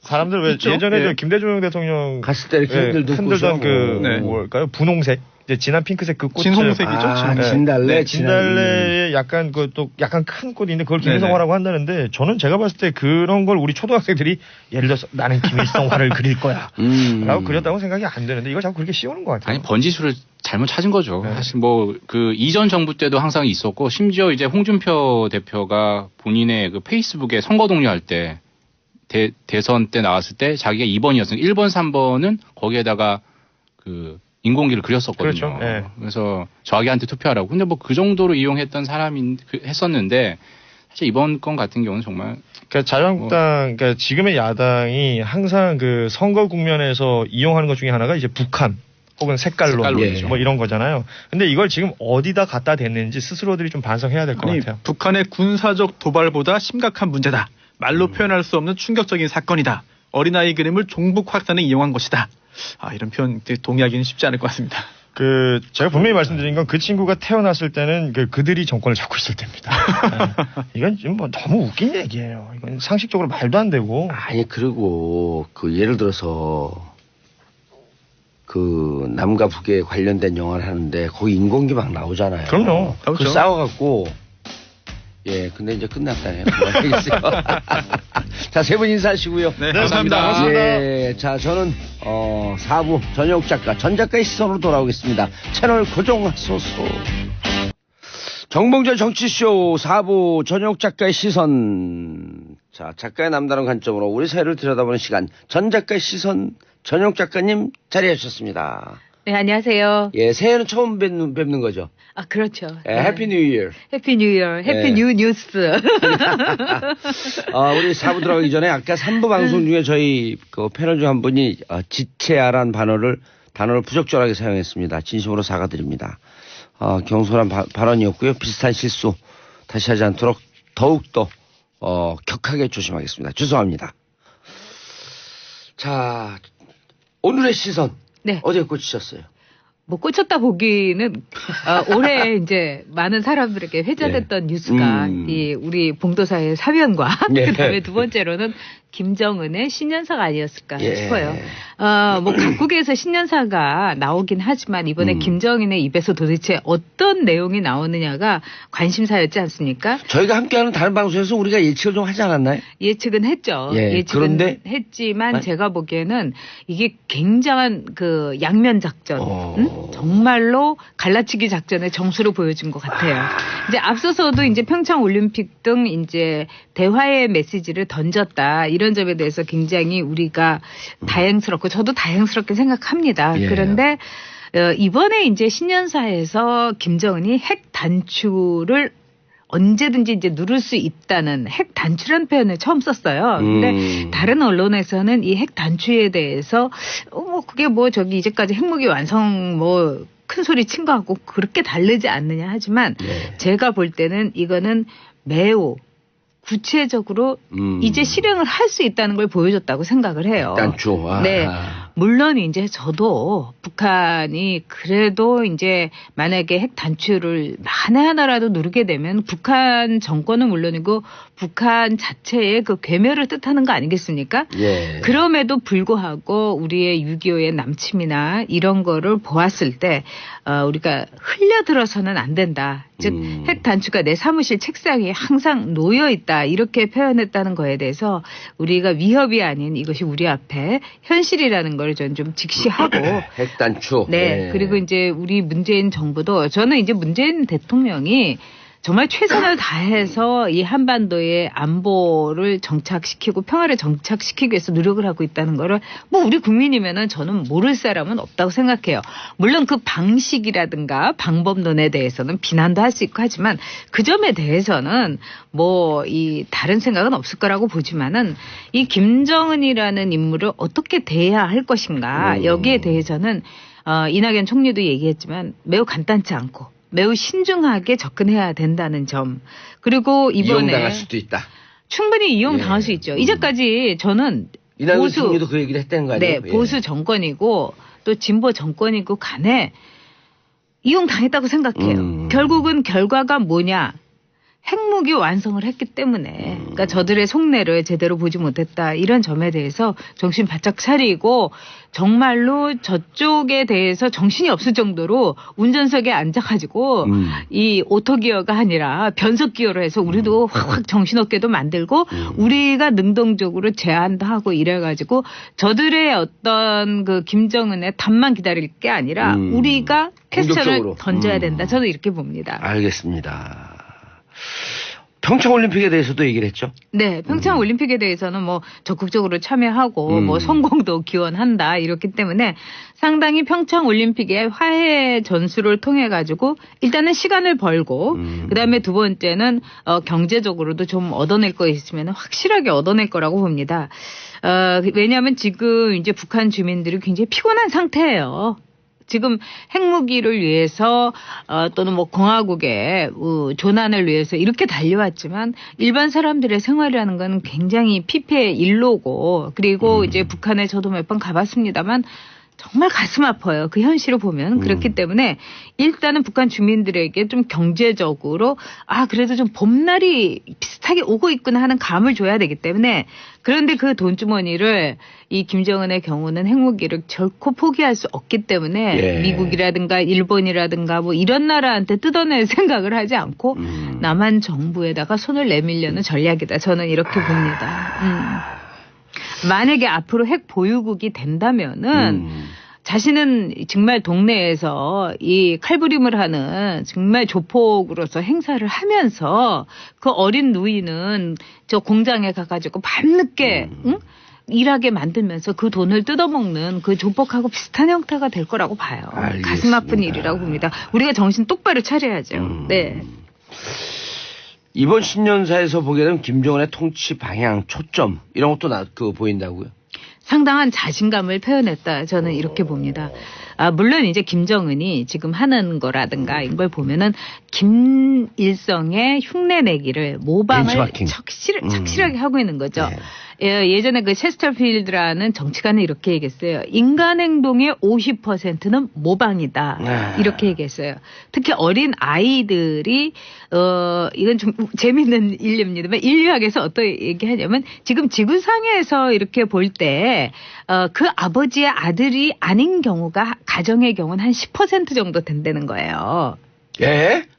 진짜예요. 이건 책에서도 많이 언급이 됐고 저는 오히려 제가 이 그거밖에 안 돼요? 얘기를 산부인과 의사한테 했더니 그 의사 선생님이 그렇게 적은가요? 그렇게 얘기를 하는데 어쨌든 근데 그럼에도 불구하고 그 아이들이 무사하게 잘하고 상속도 받는 경우가 상당히 대부분이에요. 7, 80%예요. 오히려 그럴 땐 모르는 게 약이네요. 근데 우리가 발가락이 닮았다라는 소설에서도 느끼는 맞아요. 거하고 마찬가지로 이 어린아이들이 본능적으로 딱 이렇게 보면은 이제 자신을 의심스러운 눈길로 보는 아버지라고 여기는 사람에 대해서 본능적으로 느낀다는 거예요. 저 사람이 내 아버지라는 사람이구나. 그러면 나는 저 사람하고 비슷한 행동을 모방을 해야지 내가 죽지 않고 살아남을 수 있어. 그래서 그 아버지가 애를 보면서 눈을 이렇게 가는 눈을 찡그리고 뜨면은 그 아이가 쫙 본능적으로 한 2-3살 때서 이렇게 찡그리고 아버지를 본다는 거예요. 그럼 아빠가 너 나를 발가락도 닮았네. 닮았고 표정도 닮았어. 이렇게 된다는 거예요.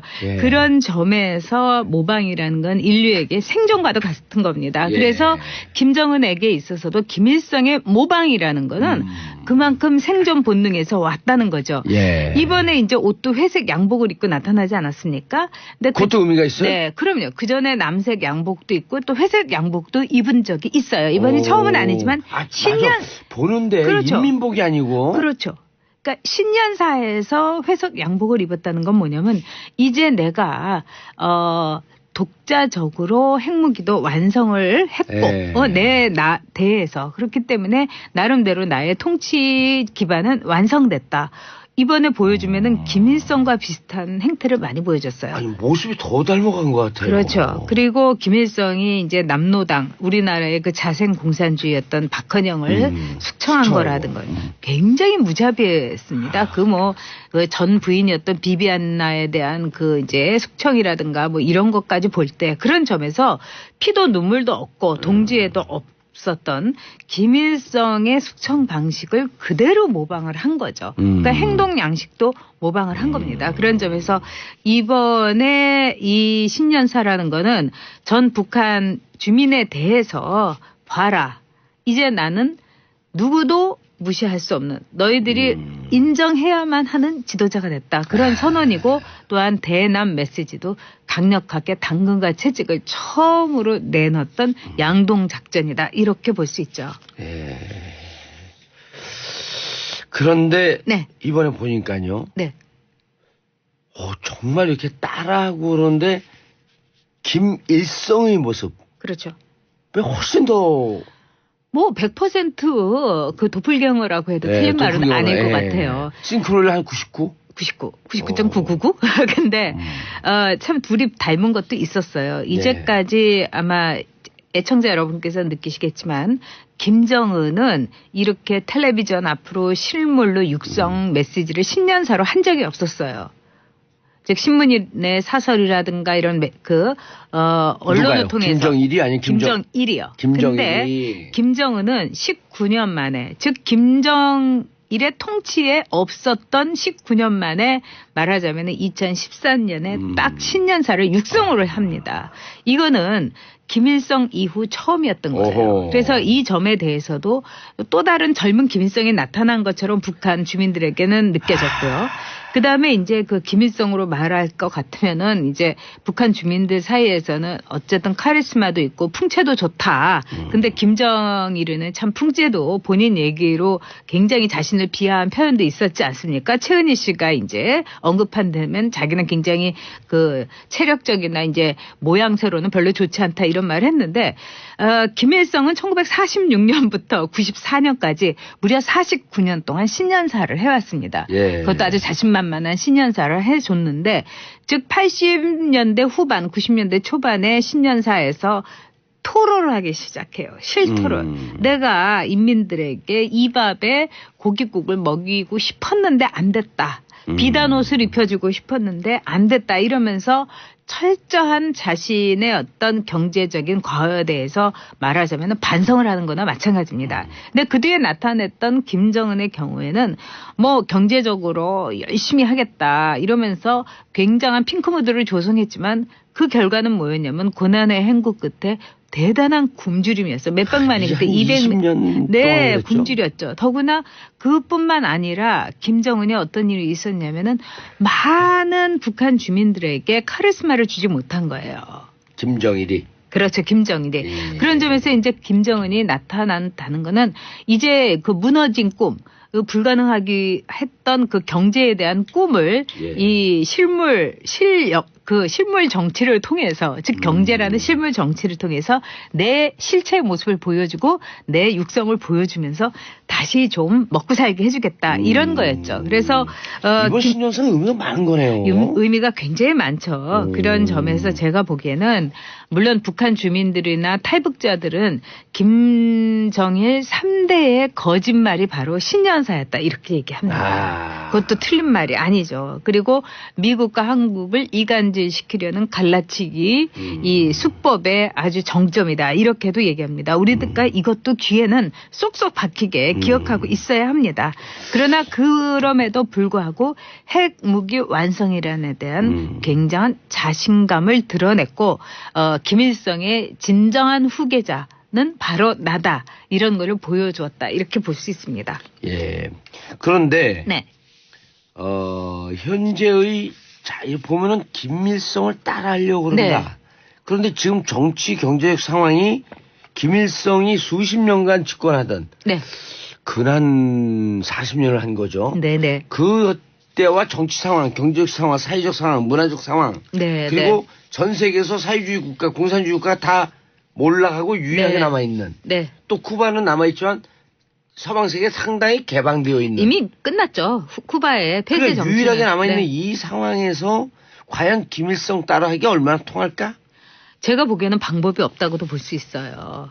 그 나라가 아주 심각할수록 그 나라의 자존감이나 허상을 굉장히 뭐라고 할까요? 강조하는 것이 모든 정치 형태, 후진국 정치 형태의 특성이었어요. 그래서 지나친 자존감이라든가 지나친 자부심, 자긍감을 이렇게 강조하는 나라일수록 못 살고 그 나라의 상태가 심각하다. 이런 말은 뭐 여러분도 잘 아시는 시바 류타로라고 그 일본의 유명한 소설가가 이야기를 한 적이 있어요. 저는 이 말은 굉장히 옳은 말이다 이렇게 얘기합니다. 자, 권력의 모방이라는 건 두 가지의 측정이 있습니다. 이 선거에서 환상을 통해서 당선돼야 되는 그 후진국 정치에서 많이 나타납니다. 예를 들면 필리핀의 이멜다 마르코스하고 그 마르코스 그 부부가 그렇게 장기 독재를 하면서 노래하고 춤추면서 이 선거운동을 했어요. 둘이 댄스를 하면서. 일종의 이미지만. 그렇죠. 네. 그리고 여러분도 잘 아시지만은 뭐 저게 Don't Cry For Me 아르헨티나의 그 주인공이었던 에비타 페론. 에비타 페론도 노래를 많이 했어요. 원래 이제 라디오 방송국의 성우였고 그 여러 가지 이제 소문이 있습니다만 어쨌든 노래하고 춤추면서 아름다운 모습을 보여줬던 거죠. 그래서 완전한 이미지 정치. 그렇죠. 에비타를 흉내냈던 이사벨 페론. 이사벨 페론이 대통령이 됐을 때 결국은 에비타하고 똑같은 모양새를 했다는 거 아닙니까? 이 머리도 이렇게 막 부풀리고 금발에다가 에비타가 자주 입었던 이제 플라이어 스카트라고 해서 쫙 퍼지는 그러면서 허리는 잘록하게 강조하는 이걸 통해 가지고 에비타인가 보다 이렇게 사람들에게 이 에비타의 도플갱어를 한 거예요. 박근혜 대통령이 유경수 여사의 도플갱어 했듯이 똑같은 거죠. 박근혜 대통령에게 왜 그렇게 이 올림머리가 중요했던가. 그거는 제가 볼 때는 똑같은 거예요. 즉 유경수의 모습을 사람들에게 왜냐하면은 지금 앞서서 얘기한 분들이 참 이 자유한국당에 대해서 굉장히 많은 이야기를 하셨지만은 그럼에도 불구하고 자유한국당의 존재를 붙들고 가고 싶어하는 세대들이 있습니다. 그리고 자유한국당이 구정물에 있던 뭐 흙탕물에 있던 나는 죽어도 자유한국당을 지지한다는. 근데 이런 분들을 고정 20%가 나오는 거 아니에요? 비난할 수도 없는 것이 이분들은 6.25를 겪었고 말하자면 우리나라의 산업화 속에서 고생을 한 분들이기 때문에 그 악몽의 기억을 어떤 것하고도 바꿀 수가 없는 거예요. 그렇다면 자유한국당을 지지해도 좋다는 이런 생각이 있는데 이런 기억을 털어버리게 하는 것도 저는 지금 우리 시대의 과제라고 생각을 합니다. 그러니까 박근혜 대통령이 그 20% 지지를 가져가기 위해서 유경수 여사의 따라잡기를 했던 거고. 그렇죠. 지금 김정은도 북한 이거 상대적으로 그러면요. 네네. 겉으로는 통치를 잘하고 안정화되어 있는 것 같지만 사실 밑으로는 눈에 보이지 않는 엄청난 변화의 물결에 좀 두려워하고 있다. 그렇죠. 만약에 박근혜 후보가 콘텐츠가 있고 정말 이 나라를 다룰 수 있는 자기의 전략과 정책이 있는 사람이었다면 저는 오히려 탈유경수를 하기 위해서 숏커트를 하고 또는 다른 스타일을 하고 나타났을 것 같아요. 난 그렇죠. 나는 있다. 박근혜로서 심판받고 박근혜로서 선택받겠다. 근데 그게 아니었잖아요. 한동안 머리를 잘랐다가 이게 안 된다는 걸 알고 다시 머리를 길렀던 거거든요. 그래서 올림머리를 하고 이렇게 나타났는데 실제로 미국에서 이런 예가 있습니다. 미국의 하원 의원 선거에서 이제 미국은 이제 하원 의원이 16선도 있고 막 그냥 나이 제한이 없기 때문에 2년 만에 하잖아요. 그렇죠. 그리고 재선율이 거의 90%가 넘어가고. 그렇죠. 근데 갑자기 죽는 수가 있어요. 너무 이제 노령 의원이어서. 그래서 이제 보궐선거 같은 게 이루어질 때 그 아들은 아버지의 이 말하자면 그림자 아들이 이제 참가를 했는데 아들은 아버지의 그림자는 노땡큐다. 이래서 이제 새로운 스타일로 갔는데 또 다른 후보가 그 아버지를 흉내낸 모습으로 나온 거예요. 누가 당선됐는지 아세요? 아버지를 흉내낸. 맞았어요. 그래서 선거에서의 이 그림자 효과, 모방 효과라는 거는 굉장히 많은 사례에서 입증이 됐죠. 아니, 전 작가님 2007년도에 이명박 후보와 박근혜 후보가 경선할 때 박근혜 후보가 화난 것 중에 하나가 이명박 후보가 선글라스 끼고 자기 아버지 형상을 하니까. 그렇죠. 야. 부르르 떨었죠, 그래서. 근데 결국은 사람들 뇌리 속에 고정 20% 있었던 박정희, 유경수 2표가 이명박이 나타나면서 흔들리면서 보수 중심표 쪽으로 빨려 당연히 들어간 거 그랬죠. 아니에요? 왜냐하면 박정희 대통령의 경부고속도로 건설이라든가 이거는 토목 효과가 있지 않습니까? 근데 그거를 고스란히 이제 MB가 차용을 하고 뺏어간 거예요. 또 MB도 토목맨이었기 때문에. 네. 그래서 이제 박근혜 대통령이 쓰라린 눈물을 삭혔던 거죠. 네. 야, 이 따라잡기라고 하는 게 네. 정치고 의미가 많네요. 아, 굉장히 심각하니까 이제 봉도사도 굉장히 누굴 따라할까요? 네, 그런 생각을 하세요. 전역을 따라할까요? 아니, 뭐 얘기를 했습니다. 예. 착한 MB를 따라잡게 하겠다고. 아, 그랬어요? 네. 저 열심히 팔로우하고 있어요, 뉴스를. 예. 네. 그런데 네네. 그 내부적으로 좀 불안한 심리가 있겠네요. 불안한 거죠. 그리고 우리가 여기에서 이제 이 모든 것에 대해서 과거의 효과, 차용 효과 이런 거로서는 저는 탈피하는 정치인들에게 여러분들이 표를 주셨으면 좋겠어요. 예. 그러니까 만에 하나 봉도사가 착한 MB로 나오면은 찍으시면 안 되고요. 예, 그거 안 돼요. 난 새로운 그러니까 나만의 정치, 나의 정치를 할 수 있는 딱 그거만 그냥 그렇죠. 놓았고. 그래서 김정은이 김일성을 이제 차용했다는 것은 바로 김정은 정권의 그 말로가 불안하고 말로가 좋지 않다는 걸 좀 보여준다고 봅니다. 그래서 어떤 정치인이 나왔을 때 독자적인 말을 하고 과거의 이미지가 아니라 내일을 이야기하고 내일의 이미지를 만들어내고 나는 나다. 그리고 자신의 베일이라든가 자신의 100m 미남이나 100m 효과라든가 이런 것에 빗대지 않는 정말 딱 그 눈길을 그 30cm로 보더라도 눈을 똑바로 쳐다볼 수 있는 예. 눈길을 피하지 않는 정치인을 저는 여러분이 다음엔 선택을 총선이고 어디서든지 하셨으면 좋겠어요.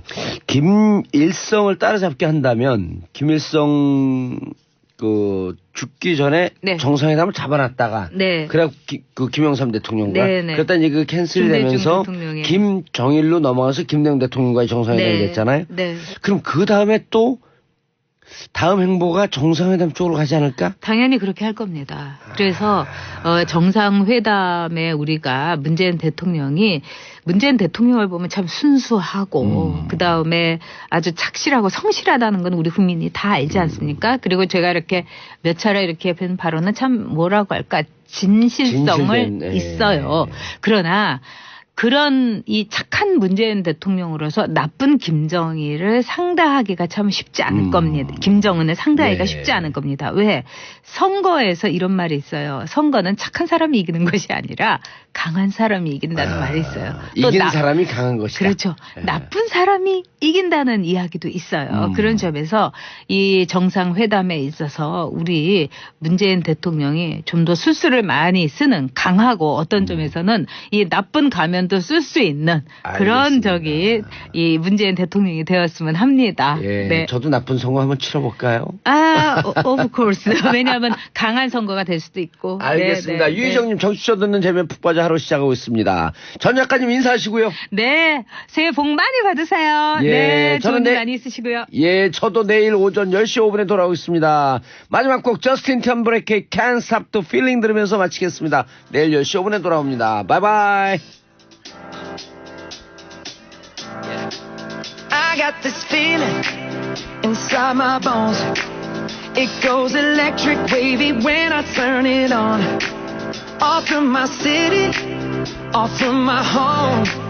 We're flying up no ceiling when we in our zone. I got that sunshine in my pocket, got that good soul in my feet. I feel that hot blood in my body when it